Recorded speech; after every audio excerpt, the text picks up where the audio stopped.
আসসালামু আলাইকুম সবাইকে। আমি জানি না দেশের পরিস্থিতি রাইট নাও কি, ইন্টারনেট শাটডাউন, আমরা কেউ আমাদের কোনো বন্ধু এবং পরিবারের সাথে যোগাযোগ করতে পারছি না। কিন্তু একটা কথা বলার জন্য এসেছি, যদি এই সময় আমরা হেরে যাই তাহলে বাংলাদেশ আর কখনোই ঘুরে দাঁড়াতে পারবে না। কারণ এখন আমরা সারা বাংলাদেশের সর্বস্তরের মানুষ একসাথে হয়েছি। So we have to B United.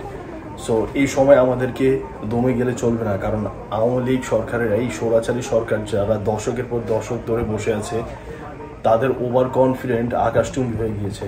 যদি আমরা এইবার দমে যাই আর কখনো ঘুরে দাঁড়াতে পারবো না।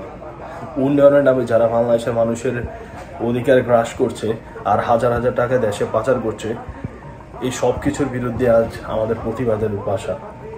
আমরা সবাই শুধু কোটা না, পুরো দেশটাকে রিফর্ম করতেছি। The greatest Bangladeshi dream is not to live Bangladesh, is to reform Bangladesh. আমাদের দেশে বিদেশে যত স্টুডেন্ট আছে, আমাদের সবারই স্বপ্নে একদিন দেশকে গড়বো, অ্যান্ড সেই স্বপ্ন নিয়ে আমরা আছি। কিন্তু যতদিন পর্যন্ত আমরা দুর্নীতি এই দেশ থেকে দমন করতে পারবো না, ততদিন পর্যন্ত ওই স্বপ্ন শুধু স্বপ্নই থাকবে।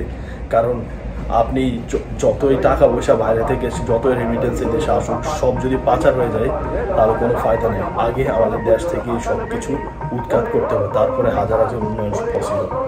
ইনশাআল্লাহ, I'll see you guys in the next video.